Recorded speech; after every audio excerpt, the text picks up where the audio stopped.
छोटी कहानी के माध्यम से लाइफ के अंदर में वैल्यूज क्रिएट करने का एक बहुत ही लाभकारी माध्यम है। और ये इसके अंदर में ये कहानियाँ आप अपने बच्चों को भी सुना सकते हैं और जहाँ जाते हैं वहाँ भी सुना सकते हैं, और इससे बहुत ज्ञान भी बढ़ेगा और संस्कार भी बढ़ेंगे। आज एक अच्छी कहानी लेकर आए हैं जिसके अंदर चिड़ी मार और कठफोड़ा के बारे में आपको शर्मा जी बताएंगे। आनंद लीजिए और एंजॉय कीजिए। धन्यवाद गुप्ता जी।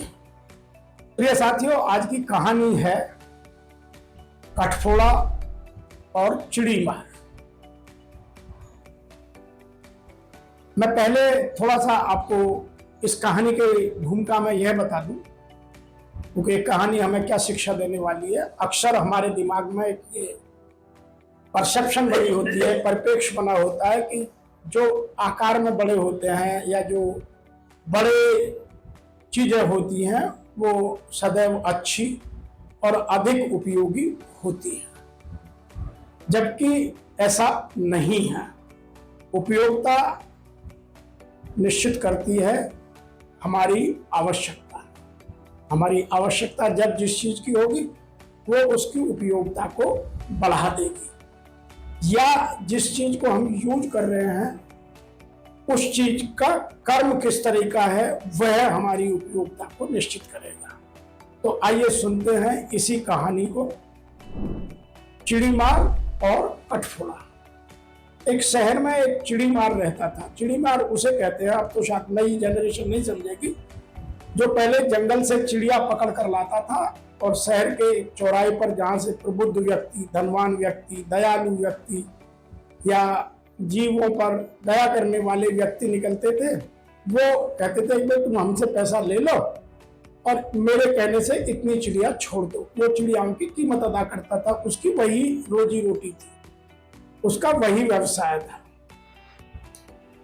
तो एक चिड़ी मार रोज जंगल में जाता और 100 चिड़िया पकड़ कर ले आता। वो चाहे छोटी आपकी कोई भी चिड़िया हो, चाहे स्पैरो हो, डव हो या कोई और हो, लाता और शहर के चौराहे पर बैठता।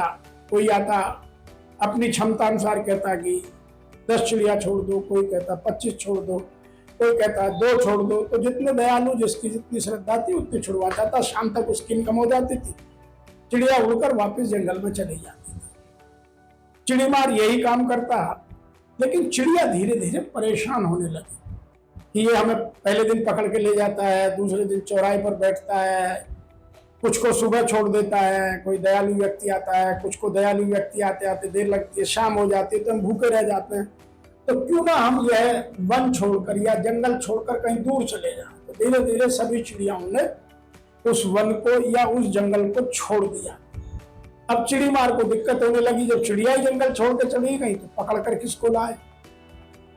उसने अपना दायरा थोड़ा और बढ़ाया, वो जंगल में और 1 किलोमीटर तक जाने लगा। फिर कुछ दिन काम चला, लेकिन अंततः ऐसा समय आ गया कि उसे जंगल में काफी दूर जाने के बाद भी चिड़िया मिलनी बंद हो गई। तो चिड़िया उड़कर दूर चली गई, उन्हें रोजाना अपना जीविका के लिए भोजन चाहिए, तो जहां सेफ थी, सुरक्षित थी, वहां उड़ करके चली गई। अब चिड़ी मार का काम चिड़िया लाना और चिड़िया मिलना बंद। तो उसने एक दिन क्या किया, जंगल में जा रहा था तो जंगल में पानी में एक कठफोड़ा एक बड़ा पक्षी होता है जो सारस की तरह बड़ा होता है, लेकिन उसकी गर्दन पर खाल हिलती रहती है। और कठफोड़ा केवल मछली, केकड़ा, जो जलीय जानवर है, मेंढक, उन्हीं को खाता है। तो अपना आराम से पानी में इधर से उधर घूम करके अपने भोजन की तलाश में था। चिड़ी मार ने जाल लगाया और एक कठफोड़े को पकड़ लाया। उसके पीछे उसके दिमाग में यह थी कि छोटी चिड़ियाओं की कीमत लोग कम देते हैं, ये तो कठफोड़ा है, बड़ा है, इसकी कीमत ज्यादा मिलेगी। एक कोई पकड़ा और वो शहर चला गया। अगले दिन सुबह जाकर के जहां से प्रबुद्ध दानी दयालु व्यक्ति निकलते थे वहां बैठ के सबने देखा और उससे पूछा, रहा आज चिड़िया नहीं है? उसने कहा नहीं, आज तो सर मैं केवल एक कठफोड़ा पकड़ के लाया हूं। लोग कठफोड़ा को देखते और मुंह बनाते और चले जाते। किसी ने उससे ये नहीं कहा कि तुम ये पैसे लो और कठफोड़ा छोड़ दो। लोगों के दिमाग में यह भावना कर गई कि ये तो खुद ही मछलियों को, केकड़ों को, घेंगुओं को, मेंढकों को खाता है, तो यदि हम इसे छुड़वा देंगे तो जाकर के फिर मारेगा, तो प्रकृति का संतुलन फिर बिगाड़ेगा। तो किसी ने उसको नहीं छुड़वाया। पहले दिन उसे वापस ले गया कि हो सकता है कि बड़ा है, किसी पे इतने पैसे नहीं हो, कल फिर आऊंगा, कल फिर बैठा। दूसरे दिन भी किसी ने उस कठफोड़े को नहीं छुड़वाया। जब थर्ड डे की शाम हो गई तो उसने वहां से मिट्टी उठाता और कठफोड़े के ऊपर डालता, ऐसे उठाता और कठफोड़े के ऊपर डाल देता। तो वहां से कुछ लोग निकले, अरे भाई चिड़ीमार क्या कर रहे हो? उनके साथ बड़े के बड़प्पन पर धूल डालो। तो उन्होंने पूछा क्या बात होगी, बड़े के बड़ेपन पर धूल क्यों डाल रहे हो? तब उसने विस्तार से बताया कि मैं बड़ा पक्षी इसलिए पकड़ कर लाया था कि एक पक्षी से ही मुझे 100 चिड़ियाओं की बराबर का पैसा मिल जाएगा। लोगों को तो दया करनी है तो छोटे पर कम दवा, बड़े पर ज्यादा दया करेंगे। लेकिन लोगों ने कहा नहीं, तुम्हारी सोच गलत है। जो लोग चिड़िया छुड़वाते थे वो इसलिए छुड़वाते, चिड़िया छोटा जानवर है और प्रकृति का संतुलन बनाने के लिए अपने पेट को छोटे छोटे दानों से जो बिखर जाते हैं, या छोटी छोटी चीजें जो गिर जाती हैं बच्चों से बड़ों से झाड़ने में, या घर में सफाई करने में, या खाना बनाने में, उनसे अपना जीवन यापन करती है, या छोटे मोटे कीड़े खाती है। लेकिन कठफोड़ा तो खुद ही मांस भक्षण करता है, मेंढक खाता है, मछली खाता है, केकड़ा खाता है, घेंगुए खाता है, तो इसे कौन छुड़ाएगा? तब उसकी समझ में आया और उसने उसको जंगल में जाकर वापस छोड़ दिया। और तब उसने कहा कि हमें जीवन में यह भी शिक्षा लेनी चाहिए कि बड़ी चीजें देखने में बड़ी हो सकती हैं, जरूरी नहीं उनकी उपयोगिता भी हमारे जीवन में बड़ी हो। इसीलिए उसने कहा था कि मैं बड़े के बड़प्पन पर धूल डाल रहा हूं। तो हमारे लिए जो शिक्षा है वो ये है कि हम बड़े लोगों से, बड़े में जो बड़ी गाड़ी में चलते हैं, बड़े घरों में रहते हैं, बड़ी बड़ी बातें करते हैं, उनसे अपना रिश्ता नाता दोस्ती जोड़ना चाहते हैं। लेकिन हम ये भूल जाते हैं क्या वो हमारी जरूरत पड़ने पर मदद करेंगे? नहीं, कोई नहीं करता। केवल वही लोग करते हैं जो हमारे मेल के होते हैं, या जिनमें दया का, करुणा का, प्रेम का, सौम्यता का भाव भगवान ने पैदा कर दिया है। वो बड़े भी हो सकते हैं, वो छोटे भी हो सकते हैं।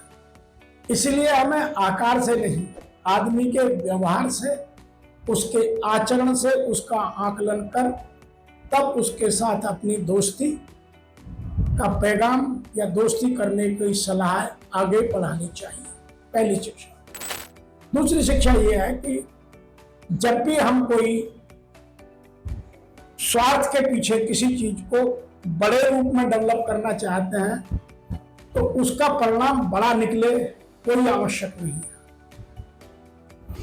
हमें देखना यह होगा कि उस चीज की हमारे जीवन में उपयोगिता कितनी है, और जिसकी हम उपयोगिता अपने लिए नाप रहे हैं उस चीज की, उस व्यक्ति की, या उस जानवर की, या उस पक्षी की सामाजिक, व्यवहारिक, प्राकृतिक उपयोगिता समाज में कितनी नापी गई है। उन दोनों में तो कोई अंतर नहीं है। तो हमें ये चीज भी ध्यान रखनी चाहिए। तो हमें ये छोटी छोटी कहानियां बहुत महत्वपूर्ण शिक्षाएं देती हैं। आज की इस कहानी से, चिड़ीमार और कठफोड़ा की कहानी से, दो प्रमुख शिक्षाएं। नंबर 1 कि बड़ा आकार होने से उसकी उपयोगिता हमारे जीवन में होगी, इसकी कोई गारंटी नहीं है। नंबर 2 कि जो आकार में बड़ा हमें दिख रहा है या प्रकार में बड़ा दिख रहा है, उसकी समाज में उपयोगिता, उसका खुद का दृष्टिकोण, उसकी सोच, उसका भक्षण, उसका आचरण क्या हमारे जिस आचरण की आवश्यकता है उससे मैच करता है या नहीं करता है। तभी आप देखकर जीवन में अपने रिश्तों को, अपने नातों को, अपनी समझ को आगे बढ़ाइए। आज इतना ही, फिर शीघ्र मिलेंगे अगली कहानी लेकर। तब तक के लिए आप सभी को बहुत बहुत साधुवाद। देखा दोस्तों, आज की एआई के जमाने में चिड़ीमार किसी ने इमेजिन भी नहीं किया होगा कि चिड़ीमार नाम का भी कोई प्रोफेशन इस संसार में हुआ करता था। आज ये नाम भी सुनने में बड़ा अजीब लग रहा है। और हमारे लिए शिक्षा भी है, जैसा शर्मा जी ने बताया कि बड़ा है तो यूजफुल होना चाहिए, अगर यूजफुल नहीं है तो बड़ा क्या फायदा है। तो ठीक ही बात है। धन्यवाद आप।